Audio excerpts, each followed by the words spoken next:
اگر وہ پروردگار یہ کہہ دیتا کہ تم کہو کہ اللہ ہے تو گنجائش تھی کہ کسی غیر کو بھی اللہ بنایا جا سکے، اس لیے اس نے انکار پہلے کروایا اور بعد میں اقرار کروایا۔ خدا کا اسلوب یہ ہے کہ خدا یہ چاہتا ہے کہ جب انکار کر دیا جائے تو پھر مجبوری بن جاتی ہے جھوٹوں کا انکار کر کے پھر صرف سچے کو ماننا پڑتا ہے۔ یہ ہے خدا نے پھر وہی طریقہ استعمال کیا کہ خدا نے کہا کہ نہ خلق کرتا، کوئی اور مقصد نہیں تھا۔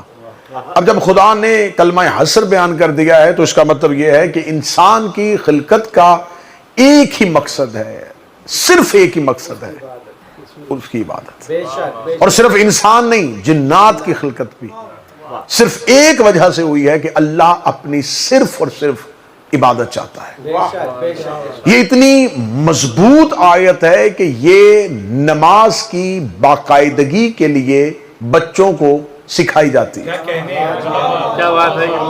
انہیں عبادت کا عادی بنانے کے لیے انہیں یہ بتایا جاتا ہے کہ بیٹا اللہ کہہ رہا ہے کہ تمہاری خلقت کا مقصد تمہیں صرف اس لیے پیدا کیا ہے کہ تم عبادت کرو۔ میرے سامنے انتہائی علمی احباب تشریف فرمائیں، اگر پروردگار کا مقصد جو ہے تخلیق کا صرف عبادت ہے تو پھر خدا نے اگر انسان کی تخلیق صرف عبادت کے لیے کی تو عبادت کے اوقات مقرر کیوں کیے؟ متوجہ تمہید میں رہیں گے تو نتیجہ سے اگر خدا یہ چاہتا ہے کہ انسان صرف عبادت کرے اور اس کے سوا کچھ نہ کرے، پھر اس نے اوقات مقرر کیے کہ اس وقت میں تم نے فجر ادا کرنی ہے، اس وقت میں تم نے ظہر ادا کرنی ہے۔ تو اب میرا سوال ہے پروردگار اگر تو نے ہمیں خلق صرف عبادت کے لیے کیا ہے تو فجر سے لے کے ظہرین تک ہماری تخلیق کا مقصد کیا ہے؟ اگر ہمیں خلق ہی صرف عبادت کے لیے، پیدا ہی صرف عبادت کے لیے کیا ہے تو فجر سے لے کے ظہرین، ظہرین سے لے کے مغربین، مغربین سے پھر فجر کا انتظار، پھر اس دورانیہ میں جو درمیان میں وقفہ ہے اس میں انسان کیا کرے؟ اگر انسان اس میں کوئی دنیاوی کام کرتا ہے، کوئی معاشی کام کرتا ہے تو اس کا مطلب ہے کہ وہ اپنی مقصد سے نکل گیا۔ اس کا مطلب وہ جو بھی کر رہا ہے وہ بے مقصد ہے۔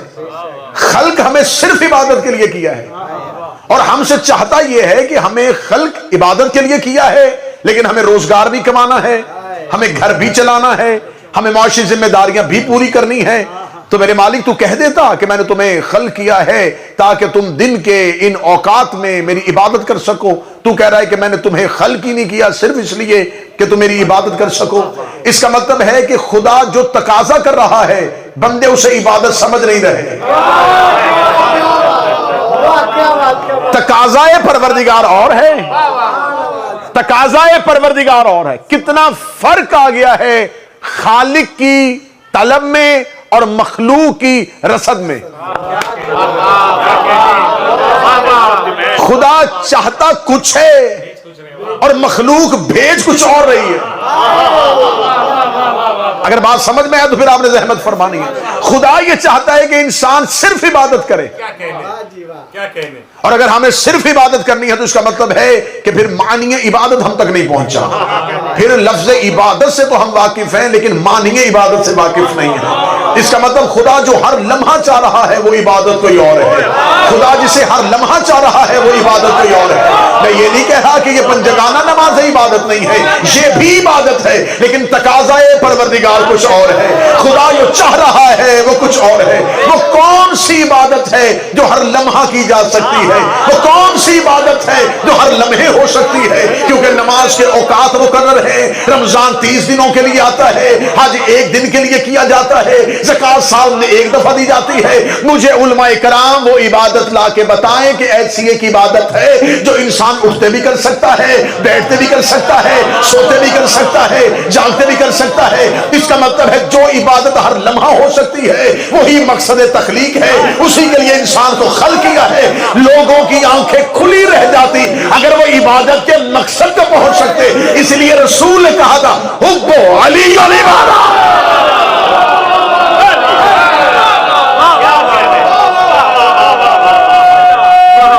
بسم اللہ۔ بسم اللہ. ہے میرے پاس.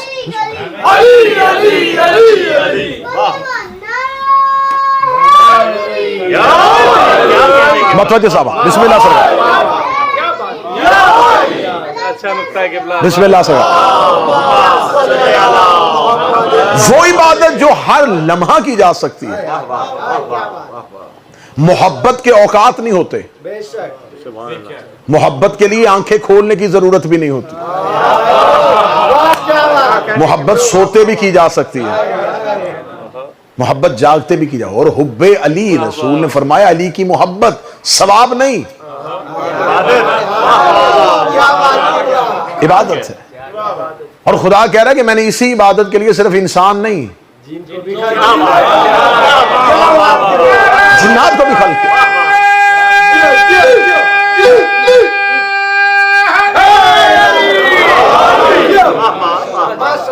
اچھا، انسان کا عبادت کے بعد ہدف کیا ہے؟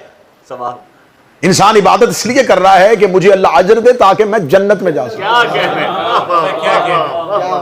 اس کا مطلب ہے اگر عبادتوں کا ہدف صرف جنت ہے اور ٹارگٹ صرف یہ ہے کہ عبادت اس لیے کی جاتی ہے کہ جنت میں جائیں، تو پھر جو فرشتے جنت میں رہتے ہیں وہ عبادت کیوں کرتے ہیں؟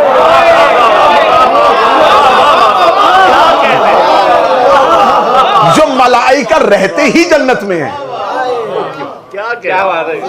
ان کی عبادت کا ہدف کیا ہے؟ وہ عبادت کس لیے کر رہے ہیں؟ وہ تو رہتے ہی جنت میں ہیں. اس کا مطلب ہے کہ ابھی تک عبادت کے قبلہ کا تعین نہیں ہوا. فرشتے اللہ کی جو عبادت کر رہے ہیں ان کا ہدف جنت نہیں، وہ رہتے ہی جنت میں ہے. خدا نے ہم سے تقاضا کیا ہے کہ میں نے تمہیں خلق کیا ہے عبادت کے لیے، اور ہماری عبادتوں سے وہ راضی بھی نہیں ہو رہا. یا یہ کہہ دیا جائے کہ کوئی عبادت گزار کہے کہ میری عبادت اس معیار پہ ہے کہ اللہ اس پہ راضی ہو. ہم ہر عبادت کے بعد اس سے کہتے ہیں قبول کر لینا. ہماری عبادتیں ہم یہ سمجھتے ہیں اس قابل نہیں ہیں کہ وہ اسے قبول کر سکے، اور وہ عبادت کا محتاج نہیں ہے. وہ محتاج عبادت نہیں ہے، اور ہماری عبادتیں اس لائق نہیں ہیں. درمیان میں نقطہ تو پھر آ گیا. میرے مالک اگر تم محتاج عبادت نہیں ہے تو ہم سے تقاضا کیوں کر رہا ہے؟ موضوع پسند ہے یا تبدیل کیا جائے؟ جب تم محتاج عبادت ہی نہیں ہے، تجھے عبادت کا کوئی احتیاج ہی نہیں ہے، کوئی احتیاج نہیں ہے تجھے عبادت کی، اور تو پھر بھی ہم سے کہہ رہا ہے کہ عبادت کرو. اور تو نے جو عبادت کے لیے خلق کیے ہوئے ہیں، جو فرشتے صرف تیری عبادت کرتے ہیں، انہیں تو عبادت کا اجر کیا دے رہا ہے؟ تو جب معصوم سے پوچھا گیا مولا فرشتوں کی عبادت کیا ہے، کیونکہ فرشتے جو قیام میں ہیں وہ قیام میں، جو رکوع میں ہے جو رکوع میں، اور جو سجدے میں جو سجدے میں. صرف سارے فرشتے صرف اللہ کی تسبیح اور عبادت ہی نہیں کر رہے. خدا کہتا ہے کہ میں نے فرشتوں کو اپنے روزمرہ کے کاموں پہ مدبر کیا ہوا ہے، تدبیر کے لیے رکھا ہوا. سورج کی زنجیریں فرشتوں کے ہاتھ میں، میکائیل رزق بانٹنے کے لیے آتا ہے، اسرائیل روح قبض کرنے کے لیے آتا ہے. تو یہ نہیں ہوتا کہ میکائیل رزق بانٹتے ہوئے کہے کہ ابھی میری عبادت کا وقت ہے اور اس کے بعد میں رزق بانٹوں گا. اسرائیل کہے کہ ابھی تسبیح پڑھوں گا اور اس کے بعد روح قبض کروں گا. جبرائیل امین کہے کہ نہیں پروردگار ابھی سجدہ مکمل نہیں ہوا، ابھی میں وہی لے کے نہیں جا سکتا. اس کا مطلب ہے کہ ملائکہ جو پروردگار کی تمام امور کو سر انجام دے رہے ہیں، تمام امور سر انجام دے رہے ہیں، اور خدا نے کائنات کی ہر ایک چیز پہ فرشتوں کو مقرر کیا ہوا. فالمدبرات امرا، خدا کہتا ہے یہ میرے جتنے بھی امور ہیں ان پر میں نے انہیں رکھا ہوا ہے تاکہ میرے اس نظام کائنات کو یہ چلا سکے. تمام ملائکہ نظام کائنات کو چلا رہے ہیں حکم پروردگار کے ساتھ. کوئی سورج کو طلوع کر رہا ہے، کوئی سورج کو لے کے جا رہا ہے، کوئی مشرق سے کھینچ رہا ہے، کوئی مغرب میں کھینچ رہا ہے، کوئی زمین پر رزق دے رہا ہے، کوئی کلی کا منہ کھول رہا ہے، کوئی دانے دے رہا ہے، کوئی پتھر میں کیڑے کو رزق پہنچا رہا ہے. تو یہ جتنے ملائکہ یہ سارے کام کر رہے ہیں، ان کا یہ کام کرنا ہی اللہ کی عبادت ہے، بے شک کیونکہ یہ اطاعت پروردگار میں کر رہے ہیں۔ شاید میں نقطہ کھول نہیں سکا، فرشتوں کی عبادت تسبیحاں اور لمبے سجدے نہیں، اطاعت پروردگار، اطاعت پروردگار، وہ اللہ کے حکم کو جو بھی مان رہے ہیں وہ ان کی عبادت ہے، اس لیے کہ وہ اطاعت پروردگار میں ہے، وہ خدا کی تسبیح بیان کر رہے ہیں، خدا جو انہیں کہہ رہا ہے وہی کر رہے ہیں۔ اس کا مطلب ہے کہ اگر اطاعت پروردگار ہو تو اطاعت بھی عبادت ہو جاتی ہے، اطاعت پروردگار بھی عبادت ہو جاتی ہے۔ خدا نے فرشتوں کو صرف عبادت کے لیے رکھا ہوا ہے، وہ اطاعت پروردگار میں ہے۔ اور پھر کیسا ہے حضرت انسان کہ انہی ملائکہ کو حضرت انسان کے سامنے جھکا دیا۔ معصوم سے پوچھا گیا، اصول کافی سے لے کر روایت پڑھ رہا ہوں، معصوم سے پوچھا گیا، مولا اللہ نے ہر لمحہ عبادت کرنے والوں کو مخصوص وقت میں عبادت کرنے والے کے سامنے سجدہ کیوں کروایا؟ آدم نے ہر لمحہ عبادت نہیں، نسل آدم کے لیے مخصوص عبادت کے اوقات ہیں، مخصوص ٹائم پر عبادت کرنے والوں کے آگے وہ سجدہ کر رہے ہیں جو ہر لمحہ عبادت کرتے ہیں۔ معصوم نے فرمایا کہ اللہ نے آدم کو سجدہ عقل کی بنیاد پر کروایا ہے، اصول کافی سے روایت ہے، کیونکہ اللہ نے ملائکہ کے اندر وہ چیز عقل نہیں رکھی، خدا نے انہیں اپنے نور سے پیدا کیا ہے، وہ اسی نور میں ہے، وہ اسی نور کے تحت عبادت کر رہے ہیں، وہ انوار پروردگار کے گرد گھومتے ہیں اور خدا کے ان تمام امور کو سر انجام دیتے ہیں۔ اللہ نے آدم کو عقل عطا فرمائی ہے۔ اصول کافی سے لے کر روایت پڑھ رہا ہوں، معصوم فرماتے ہیں کہ آدم کے سامنے 3 چیزیں ملائکہ نے رکھی، دین، عقل اور حیا، اور کہا کہ آدم اللہ کا حکم ہے کہ ان میں سے ایک چیز کا انتخاب کر، 2 ہم واپس لے کے جائیں گے۔ آدم نے کہا میں عقل کا انتخاب کرتا ہوں۔ جو ہی آدم نے عقل کا انتخاب کیا، دین اور حیا نے واپس جانے سے انکار کر دیا، کیونکہ جہاں عقل ہے وہیں دین ہے، جہاں عقل ہے وہیں حیا ہے۔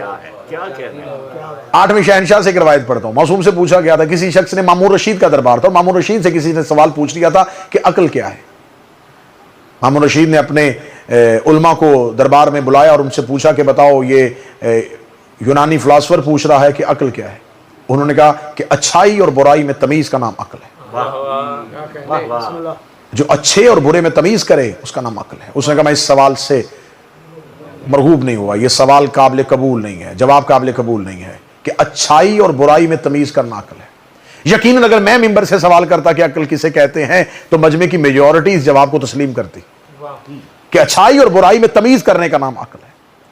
میرے 8ویں شہنشاہ کو بلایا گیا، 8ویں شہنشاہ کے سامنے مامون نے کہا کہ سوال آیا تھا کہ عقل کیا ہے، اور جواب آیا ہے دربار سے کہ اچھائی اور برائی میں تمیز کا نام عقل ہے، کیا آپ اس جواب سے متفق ہیں؟ امام نے فرمایا بالکل بھی نہیں۔ اس نے کہا کیا اچھائی اور برائی کے درمیان تمیز کا نام عقل نہیں ہے؟ امام نے فرمایا یہ کام تو جانور بھی کر لیتا ہے۔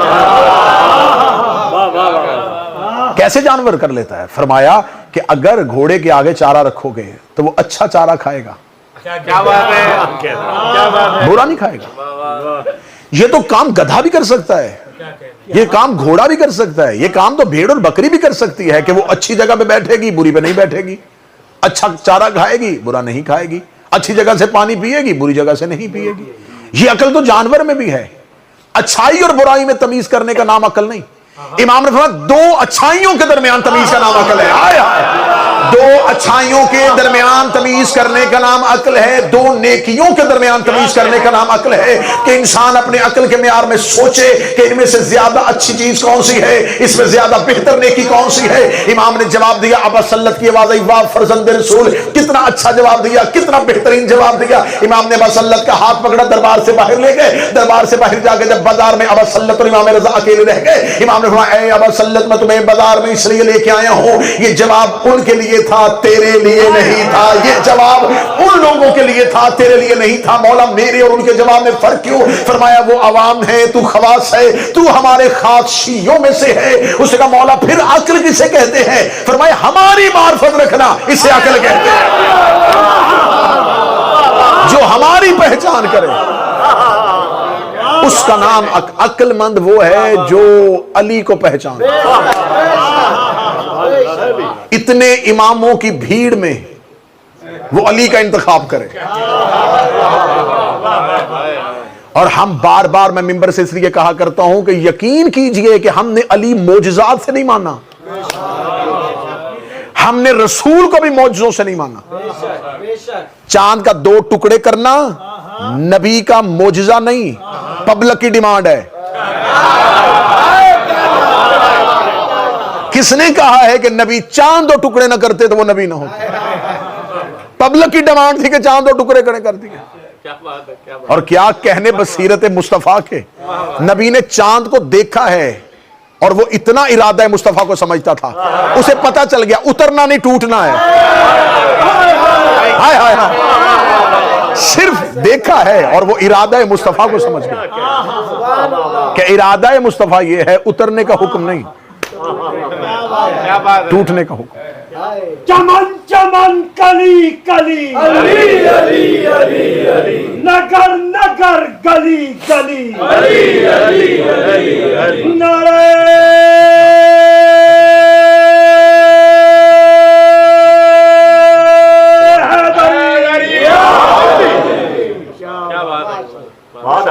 مجھے کسی کتاب سے نہیں ملا کہ رسالت مآب نے ناصر بھائی سنگریزوں کو ہاتھ میں رکھ کے انہیں کلمہ پڑھنے کا حکم دیا ہو. ہاتھ میں رکھا ہے تو انہوں نے کلمہ پڑھنا شروع کر دیا. چاند کو دیکھا ہے وہ 2 ٹکڑے ہو گئے. رسالت مآب کے یہ معجزے ان کی رسالت کی نشانی نہیں ہے, یہ تو پبلک کی ڈیمانڈ ہے. پھر ہم سے پوچھو کہ رسالت کا معجزہ کیا ہے, ہم سے پوچھو کہ معجزہ رسالت کیا ہے, تو ہماری قوم کا اس منبر کے آگے بیٹھا ہوا بچہ بھی سینے پہ ہاتھ مار کے کہے گا رسالت کا معجزہ چاند 2 ٹکڑے کرنا نہیں, پتھروں سے کلمہ پڑھوانا نہیں, علی جیسے امام کا سامنے بیٹھ کے کہنا تو میرا نبی ہے. علی جیسے امام کا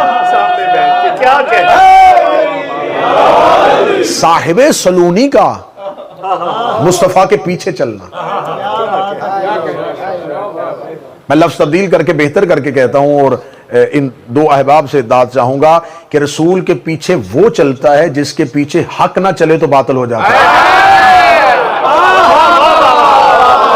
رسول کے پیچھے وہ چلتا ہے جس کے پیچھے حق نہ چلے. بسم اللہ.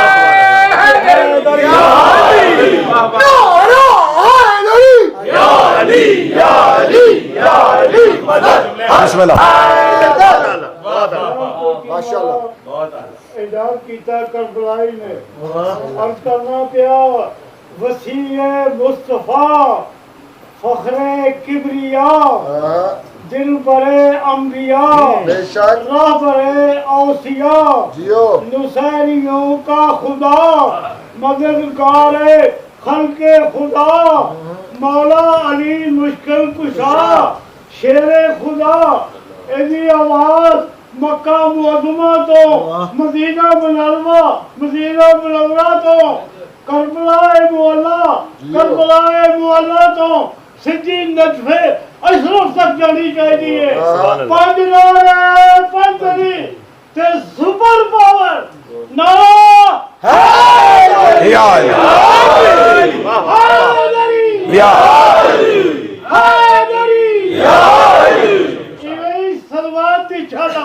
اللہم صلی علی محمد.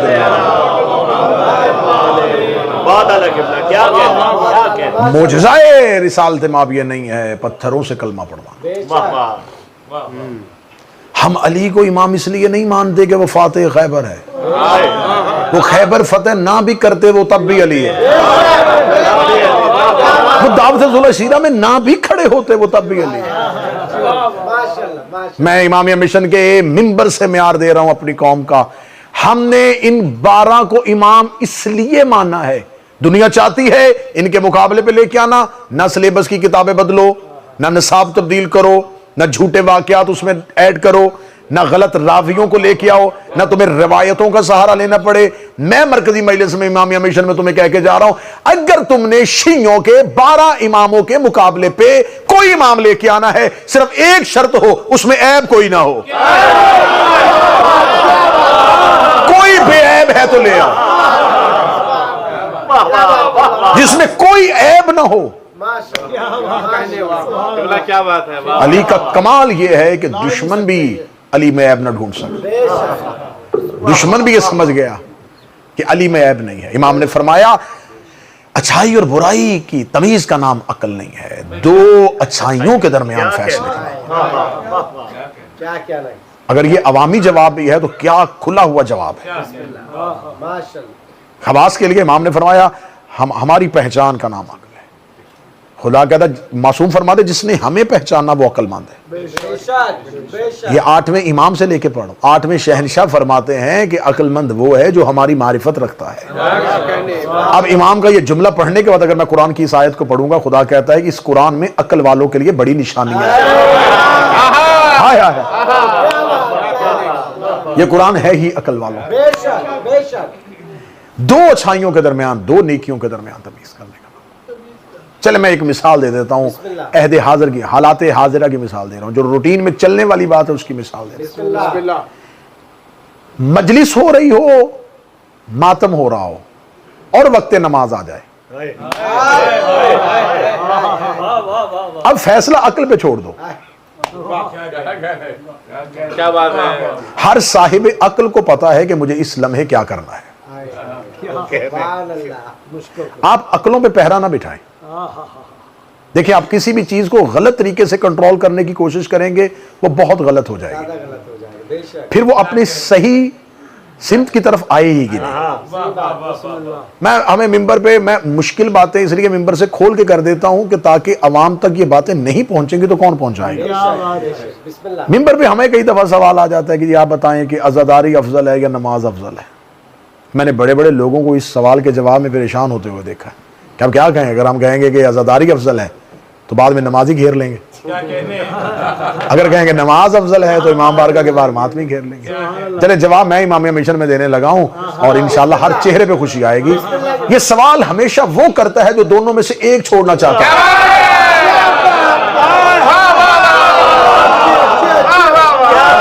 یہ تقابل ہمیشہ وہ کرتا ہے جو دونوں میں سے کسی ایک کا انتخاب کرنا چاہتا ہے.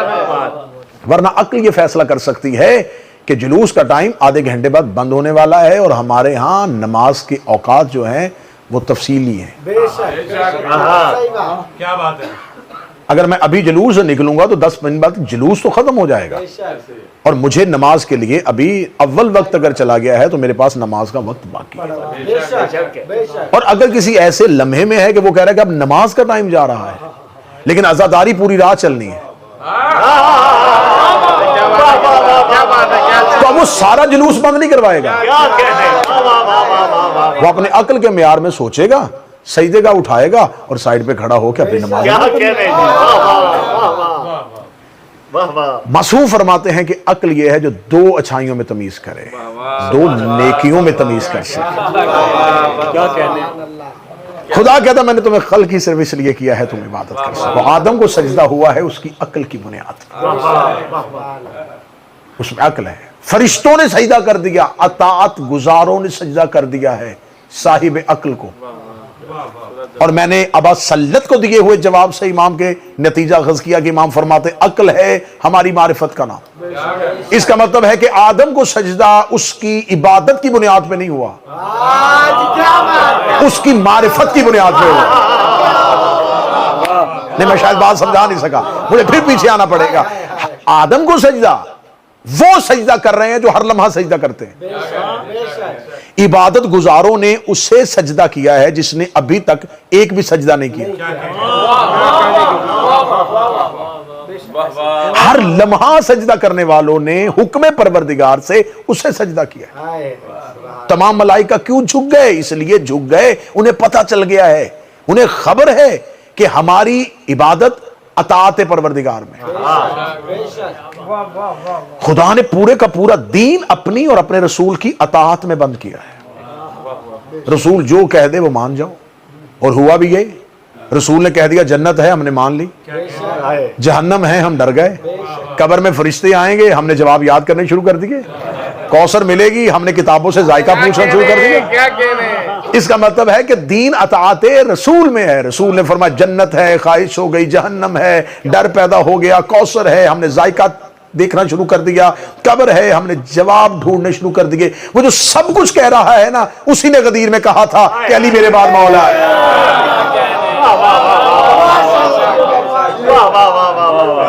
لیکن حد ہو گئی ہے کہ مولوی نے اطاعت رسول میں تلاش حور تو شروع کر دی، لیکن تلاش مولا کو شروع نہیں کیا. متوجہ ہے بات کی جانب؟ بس میں نتیجے کے قریب آ گیا. سجدہ ہو گیا، اطاعت گزاروں نے سجدہ کر دیا اسے جس کے پاس معرفت تھی. آپ کہیں گے جی کیسے آپ نے کہہ دیا، آپ نے ایک حدیث سے کیسے نتیجہ نکال لیا؟ ہم قرآن ہی سے نتیجہ لے لیتے ہیں. خدا نے معرفت کا امتحان لیا تھا.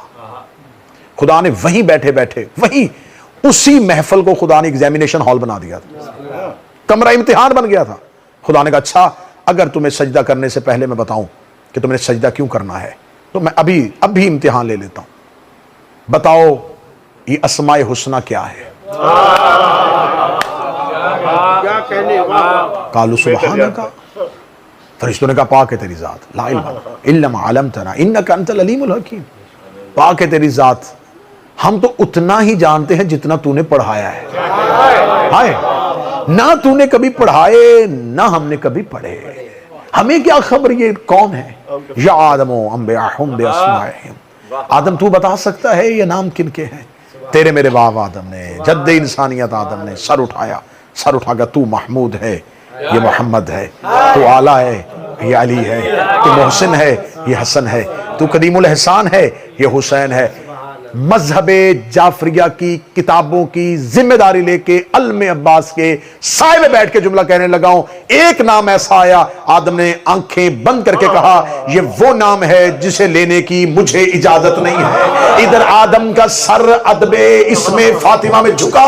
خدا نے فرشتوں سے کہا اب سجدہ کرو، اب سجدہ کرو، اب سجدہ کرو، کیونکہ میں آدم کو زمین پہ خلافت دینے لگا ہوں. میں دنیا کو بتا رہا ہوں زمین پر خلیفہ بندہ ہی وہ ہے جو بطول کا احترام کرتا.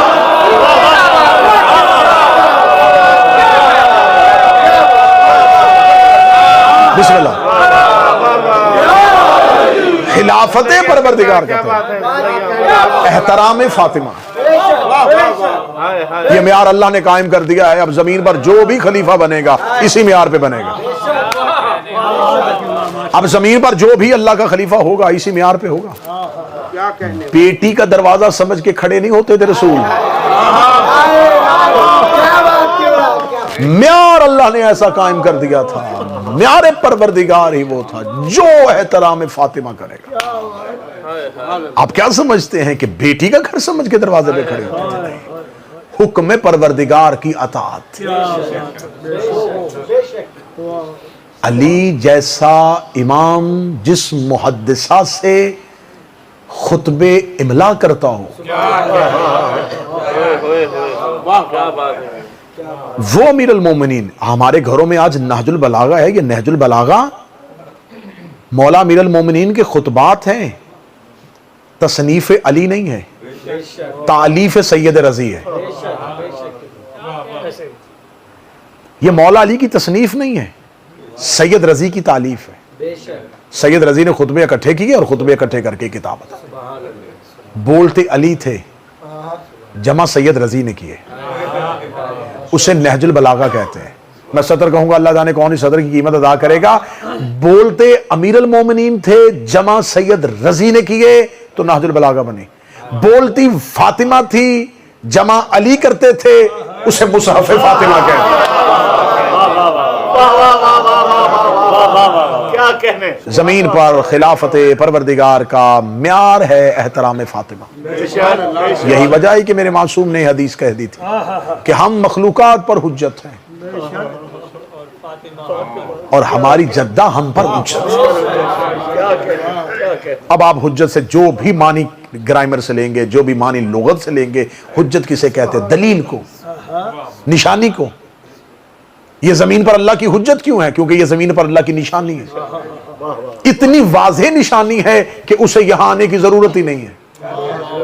کیا بات ہے قبلہ، واہ واہ. اتنی واضح دلیل ہے کہ اسے اترنے کی ضرورت ہی نہیں ہے. زمین پر اس کی حجت اللہ کا تعارف ہے. اور معصوم فرماتے ہیں کہ ہم تمہارے لیے دلیل ہیں. شاید میں جملہ سمجھا نہیں سکا، میں اور گہرائی میں جاتا. معصوم فرماتے تمہیں بتانے کے لیے اللہ ہے، ہم دلیل ہیں.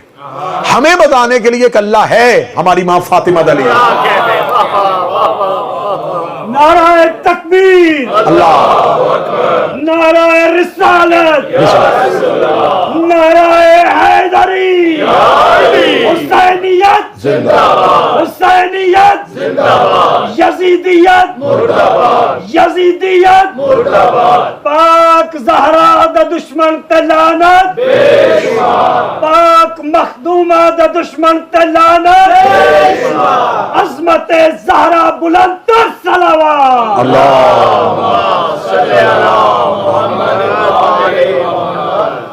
جو آل محمد کو ستائے وہ صحابی، جو بار فدق لوٹ کے گائے وہ صحابی، جو فاطمہ زہرا کو رلائے وہ صحابی، جو حاجہ عصمت کو دلائے وہ صحابی. خوبی کو غیرت مند ہرا بھی نہیں کہتے، ہم دشمن زہرا کو صحابی نہیں کہتے. اللہ یہ چاہتا ہے، بس آخری جملہ، اللہ یہ چاہتا ہے کہ زمین پر اہل بیت کی معرفت ہو. جسے ہم عبادت کہتے ہیں اسے پروردگار قرآن میں اصل میں معرفت امام کہتا ہے. اگر تم نے اپنے وقت کے امام کو، تم نے آئمہ کی معرفت کی، تم نے اہل بیت کی معرفت کی، تو یہ اللہ کی عبادت ہے. کیونکہ زمین پہ انہوں نے اس کی پہچان کروائی. اور وہ حدیث قدسی میں کہتا ہے کہ میں چھپا ہوا خزانہ تھا، میں نے چاہا کہ میں پہچانا، تو میں نے ان انوار کو اس لیے خلق کیا تھا کہ یہ میری پہچان ہے.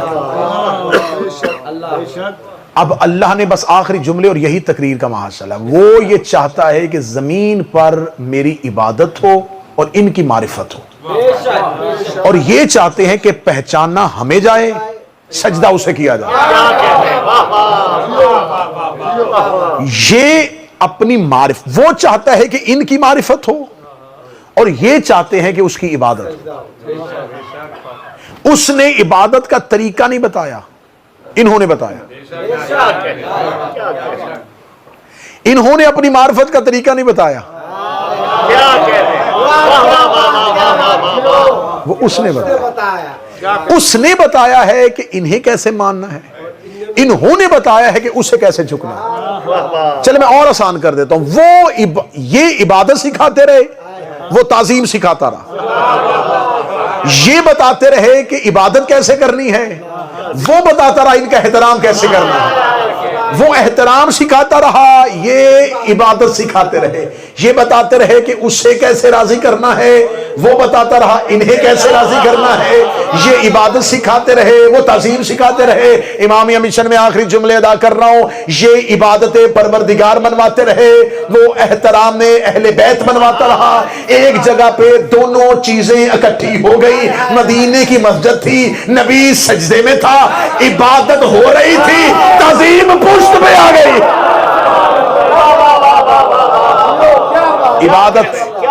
عبادت بھی مسلسل رہی، تعظیم بھی مسلسل رہی. کیا بات ہے، نہ سجدے سے سر اٹھا، نہ پشت سے حسین اٹھے. یہی ہے تقریر کا آخری نتیجہ. یہ ہے معرفت پروردگار، کہ عبادت بھی ہو اور معرفت بھی ہو. اگر ان کی معرفت نہیں ہے تو پھر اس کی عبادت ہی نہیں ہے. اور اگر ان کی معرفت ہے تو پھر یقیناً اس کی عبادت ہو. رسول سجدے میں ہیں اور حسین پشت میں. رسول تسبیحاں پڑھ رہے ہیں اور حسین پشت پہ بیٹھے. یقیناً یہی آج کی تقریر کا آخری نتیجہ ہے. انہوں نے بتایا ہے کہ اسے جھکنا کیسے ہے، اس نے بتایا ہے کہ ان کے دروازے کا احترام کیا ہے. یقیناً جس جگہ پہ ہم بیٹھے ہیں یہ اہل بیت ہی کا گھر ہے، کیونکہ اسے ہم نام دے دیتے ہیں، فلاں ادارہ، فلاں ادارہ، فلاں ادارہ. یہ سارے کے سارے حسین ہی کے گھر ہیں، حسین ہی کے ادارے ہیں، اور پوری کائنات میں کسی بادشاہ کے اتنے گھر نہیں جتنے حسین کے گھر ہیں۔ تو اس امام بارگاہ کی تعمیر اور ترقی کے لیے آپ یقیناً اپنا اپنا کردار ادا کریں، جیسا کہ جناب عادل شاہ صاحب نے واضح طور پہ بیان کیا کہ اس کی تعمیر اور ترقی میں جو جو رکاوٹیں ہیں یہ ان کے کارکنان آپ کے درمیان آئیں گے۔ آپ صلوات اور درود پڑھتے ہوئے جتنا ہو سکے آپ ان کے ساتھ تعاون فرمائیے گا۔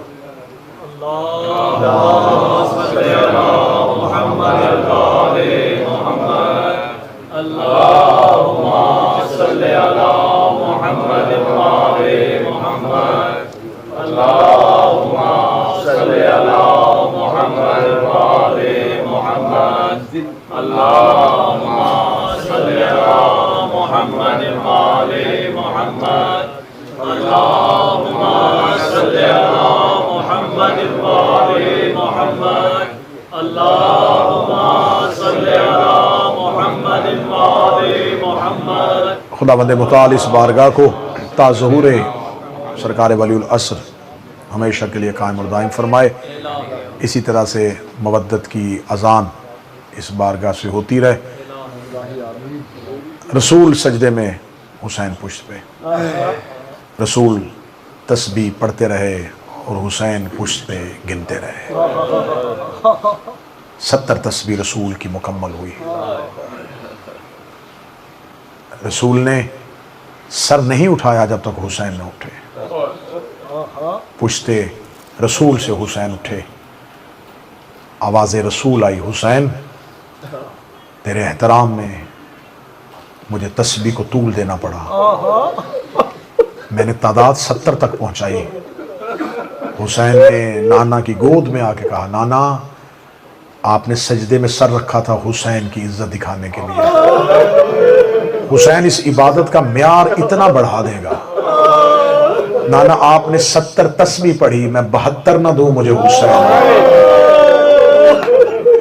نانا آپ کے سجدے میں اور حسین کے سجدے میں ایک فرق ضرور رہے گا، نانا آپ نے سر سجدے میں رکھا بھی خود تھا اور اٹھایا بھی خود، سجدے میں سر رکھوں گا میں اور اٹھائے گا میرا قاتل۔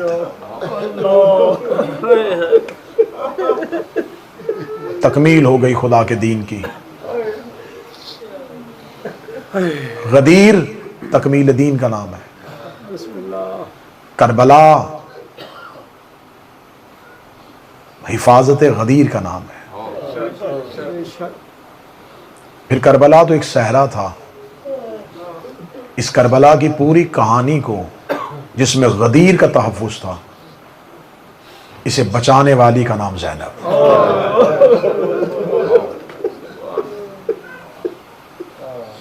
مدینہ سے چلی تو بطول تھی، مکہ میں آئی تو جانشین رسول بن گئی، کربلا میں 8 دن حسن بنی رہی، شام غریباں کی رات عباس بن گئی،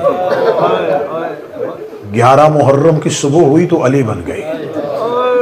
یہ شہزادی کربلا سے چلی اور کوفہ آئی، کوفہ سے نکلی اور شام آ گئی، 72 بازار، 144 گلیاں، 288 موڑ، 9 بار یزید جیسے شرابی کے دربار میں ننگے سر پیشی، 1 سال بغیر چھت والا زندان، شام سے رہا ہو کے پھر مدینہ، مدینہ سے قید ہو کے پھر شام، 6666 میل کا ننگے پاؤں سفر کر کے شام کی پہاڑی پہ جا کے کہتی حسین اب بہن تھک گئی۔ آج یہ مدرسے ہیں تو اسی بی بی کی وجہ سے، آج یہ عزاداری ہے تو اسی بی بی کی وجہ سے، آج یہ تذکرہ ہے تو اسی شہزادی کی وجہ سے۔ 12 محرم اہل بیت کا قافلہ کوفہ میں پہنچ گیا۔ سید الساجدین جب مدینہ واپس آئے تو میں نال کوفی نے پوچھا تھا، مولا سب سے زیادہ مصیبت کہاں پہ آئی؟ مولا سجاد نے رو کے کہا شام۔ اسے کہا مولا سب سے زیادہ روئی کہاں پہ؟ فرمایا شام میں۔ اسے کہا مولا سب سے زیادہ تکلیف کہاں ہوئی؟ فرمایا کوفہ میں۔ منہال ڈر گیا، اس نے کہا مولا مصیبت شام میں آئی، تکلیف کوفہ میں کیوں ہوئی؟ اگلا جملہ یقیناً تمہاری ہائے نکلے گی جب کہا نا کہ مصیبت شام میں آئی، تکلیف کوفہ میں کیوں آئی؟ مولا سجاد رو کہتے شام والیوں کو نہیں پتا تھا کہ زینب کون ہے، کوفہ کی انہوں عورتوں نے زینب کا ننگا سر دیکھا ہے جنہوں نے زینب سے قرآن پڑھا ہوا تھا۔ کوفہ کی عورتیں واقف تھی زینب سے، وہ جانتی تھی یہ زینب بنت علی ہے۔ شام والوں کو تو یہ بتایا گیا تھا کہ باغی مارا گیا ہے، کوفہ والوں نے بدلے لیے ہیں علی والے۔ کوفہ میں سادات کا یہ قافلہ پہنچا اور علی کی بیٹی کوفہ کے اندر داخل ہوئی۔ جب شہزادی کوفہ کے صدر دروازے پہ آئی ہے، باب کناسہ کے باہر آ کے یہ قافلہ رکا ہے، بی بی رو کہتی سجاد یہ کوفہ ہے؟ جی پھوپھی یہ کوفہ ہے۔ بی بی رو کے کہتی 15 سال پہلے یہاں بابا لینے کے لیے آیا تھا، جب میں 35 ہجری کو بابا کی خلافت کے دور میں آئی تھی تو اسی دروازے پہ میرے بابا علی نے میرا استقبال کیا تھا۔ سجاد یہ صدر دروازہ دیکھا، یہ باب کناسہ دیکھا، بیٹی کو باب یاد آ گیا۔ ابھی زینب یہ بات کر رہی تھی، یا کان میں آواز آئی السلام علیکہ یا بنت رسول اللہ، دے مصطفیٰ کی بیٹی میرا سلام ہو۔ بی بی دیکھ کے کہتی ہے سجاد یہ مجھے بازار کوفہ میں سلام کس نے کیا ہے؟ آواز ہے سر اٹھائیے، دروازے پہ مسلم بن نکیل کا سر مسلم پہ علی کی بیٹی کی نگاہ پڑی، شہزادی کی چیخ نکلی، رو کے کہتی سجاد مسلم کا سر ہے اور میرے سر پہ ردا کوئی نہیں ہے۔ ہر بی بی سر مسلم کو دیکھ کے رو رہی تھی، یا بی بی رقیہ چلتی ہوئی سر مسلم کے نیچے آئی، رو کے کہتی میں نہیں پوچھتی مسلم آپ کے ساتھ کیا ہوا، مجھے صرف اتنا بتائیے میں نے آپ کے ساتھ اپنے 2 بچے بھیجے تھے، مجھے بتاؤ میرا محمد کہاں گیا، مجھے بتا میرا ابراہیم کہاں گیا۔ اہل بیت کا یہ قافلہ کوفہ میں داخل ہوا، بازار کوفہ میں اہل بیت کے قافلے کا داخل ہونا تھا۔ سادات و غیر سادات، خدا لعنت کرے ابن زیاد ملعون، 12 محرم مقتل کہتی ہے تاریخیں کہتی ہیں یہ قافلہ پہنچ گیا۔ جب اسے خبر ہوئی کہ سادات پہنچ گئے ہیں، اس نے اپنے دربار کا دروازہ بند کروا دیا۔ اس نے کہا آج رات قیدیوں کو کہو کہ انتظار کریں، صبح میں جب دربار میں آؤں گا تو پھر قیدیوں کو طلب کروں گا۔ جب کہا نا میں کل قیدیوں کو بلاؤں گا، ساری رات اہل بیت نے کوفہ کے دربار کے دروازے پہ دیوار کے ساتھ بیٹھ کے علی کی شریف بیٹیاں، بڑا درد ہے اہل بیت کے مصائب میں۔ صبح دربار کا دروازہ کھلا، اہل بیت کی پہلی پیشی قرآن کی آیتیں بغیر غلاف کے قاریوں کے سامنے۔ یہ ملعون تخت پہ بیٹھا اور تخت پہ بیٹھ کے اس کے سامنے سر حسین تشت پہ رکھ کے لایا گیا۔ جب سر حسین تشت پہ رکھ کے لایا گیا، سر حسین کے اوپر ایک رومال تھا، اس ملعون نے اپنے ناپاک ہاتھوں سے رومال ہٹایا۔ میں ڈر ڈر کے پڑھ رہا ہوں، کوئی سید بیٹھا ہوں مجھے معاف کر دینا۔ عصر عشور کے بعد علی کی بیٹیوں نے بھائی کا سامنے سر دیکھا، اس ملعون نے اپنے ناپاک ہاتھوں سے رومال ہٹایا۔ علم عباس کو گواہ بنا کے روایت پڑھنے لگا ہوں، اس ملعون کے ہاتھ میں خیزران کی چھڑی تھی، اس نے حسین کے ہونٹوں پہ چھڑی مارنی شروع کی۔ دیکھا تھا یہ وہی ہونٹ ہیں جسے نبی بوسے لیا کرتے تھے۔ اتنا کہنا تھا یہ دربار میں رسیوں میں علی کی بیٹی تڑپ گئی، رو کے کہتی کوئی ہے جو اس ملعون کو روکے، میرے حسین کے نازک چہرے پہ یہ زخم دے رہا ہے، یہ زخم حسین کی ہونٹوں پہ نہیں بہن کے جگر پہ لگ رہا تھا۔ علی کی بیٹی کی چیخ نکلی، یا پیچھے سے ایک اندھا شخص جس کا نام کتابوں نے عبداللہ ابن عفیف لکھا ہے، اس کی ایک آنکھ صفین میں زخمی ہوئی تھی، ایک آنکھ جمل میں زخمی ہوئی تھی۔ جب بی بی زینب اونچی آواز میں بولی ہے، یہ دیکھ کے کہنے لگا قیامت تو نہیں آ گئی؟ کسی نے کہا کیوں کیا ہوا؟ کہنے لگا کیا علی دوبارہ زندہ ہو گیا ہے؟ مجھے کوفہ میں دربار میں علی کی آواز سننے کو ملی ہے، ایک شخص نے کاندھا ہلا کے کہا علی نہیں ہے، دربار میں علی کی بیٹی زینب ہو رہی ہے، زینب کا نام آنا تھا۔ یہ تڑپ کے کہنے لگا علی کی بیٹی اور ابن زیاد کے دربار میں کس حال میں آئی ہے؟ کیوں آئی ہے بی بی؟ اس نے آواز دے کے کہا اکیلی نہیں آئی، بہنیں ساتھ لے کے آئی ہے، بی بی کے سر پہ رضا نہیں ہے۔ اتنا کہنے تھا، کہنے لگا کوئی مرد ہے؟ آواز آئی حسین کا بیٹا علی کھڑا ہے۔ عبداللہ ابن فیب چلتا چلتا وہاں آیا جہاں مولا سید الساجدین کھڑے تھے، روکنے لگا حکم امام کے بغیر تلوار نکالنا حرام ہو جاتی ہے، مولا مجھے حکم کرے، مولا میں دشمنوں سے جہاد کرنا چاہتا ہوں۔ عبداللہ نے اپنی تلوار کو نیام سے نکالا، جس نے ابن زیاد کے دربار میں پہلا حملہ کیا، یہ بھی حملہ کر رہا تھا، لوگ اس کو قیدی کرنا چاہ رہے تھے۔ یہ عبداللہ کے دامن میں ایک بچے کا ہاتھ آیا، عبداللہ کی آواز آئی کون ہے مجھے روکنے والا؟ آواز آئی میں تیرا باکر ہوں، باکر کا نام آنا تھا۔ کہنے لگا کیوں آئے ہیں آپ روکنے کے لیے؟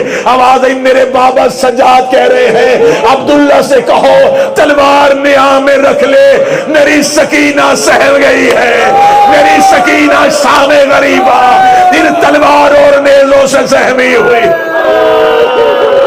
اللہ لعنت اللہ علیکم الظالمین و سیعلم الذین ظلموا۔